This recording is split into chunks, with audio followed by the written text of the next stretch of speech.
We've been discussing 5 undeniable truths of our economic situation. We got to truth number 2, which is that other nations want to destroy the dollar. They want to remove it as the reserve currency. I want to quote here from Foreign Policy magazine. It says, this is 2023. Joe Sullivan explained that BRICS don't need to wait until a new currency is launched to challenge the U.S. dollar. According to the analyst, if BRICS create a rule to settle payments in local currencies among member nations, the U.S. dollar's dominance will automatically come down and affect the American economy at large. Now, how many nations are we talking about in BRICS? According to CNN, nearly 36 countries are seeking entry into the China and Russia-backed BRICS economic group. South Africa is part of it. So is Saudi Arabia. This is a growing movement, anti-American movement that's developed. So we have 2 proven, undeniable truths. 1, the death path that we're on is unsustainable, and 2, other countries want to break the dollar's reserve currency. I hope you see that. I hope that makes sense to you, because I've laid out all the facts here. Now let's talk about the 3rd truth.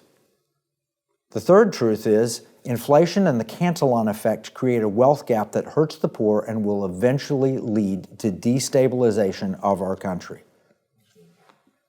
What we've got here is real people who are going to get hurt.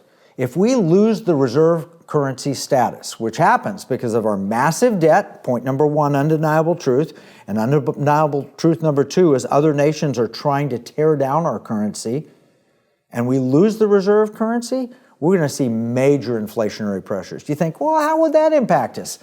Look at the goods and services you buy. Are any of them imported? Any of them come from China?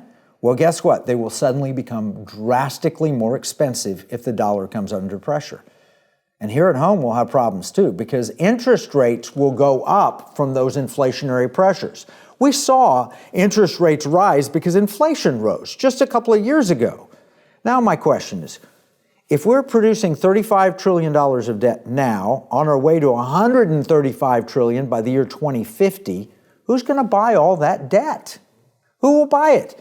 We have one failed bond auction where, the government goes out and says, Wall Street, hey, sell our debt, see who wants to buy it. One time they come back and say, I'm sorry, Washington, but nobody's interested. That's at the point that we have absolute disaster. And when I say absolute disaster, I mean the currency doesn't just lose 90% of its purchasing power, as it's done in my lifetime, at least since I was 10 years old. 1971, Richard Nixon took us off the gold standard. In 1971, I could buy a Hershey bar for $0.10, a Spider-Man comic for 15 cents, a large Slurpee for 15 cents, a McDonald's cheeseburger, fries, and chocolate shake for $1. It cost me $1.40. I could earn $1.60 an hour cutting my dad's lawn.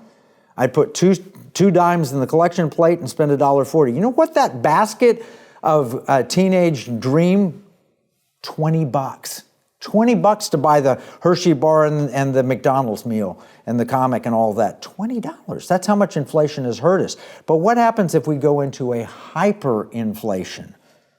Then it gets really bad. Since 1971, with this smaller than normal inflation rate, while we financialized our economy, we've created this massive wealth gap. The rich have gotten richer, the middle income has gone down, and the lower income has gone down.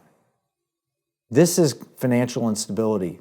That's what comes when you have that kind of wealth gap. And what else happens is if you lose the reserve currency status and you're that much in debt, you start to print $100 trillion bills like Zimbabwe did. Or Germany did this with 1 million Mark, where you had to have wheelbarrows full of money to buy a single loaf of bread. Or kids played with blocks of money rather than Legos, because the blocks of money were cheaper than the Legos. In Argentina, the inflation rate hit 124%. In Venezuela, the inflation rate was 1,300,000% in the year 2018. That's what happens when your currency fails, and real people will get hurt. Now, I mentioned the Cantillon effect. Cantillon effect was named after an economist who said, he who was close to the king and the wealthy likely benefited from the distributional choices of currency through the system.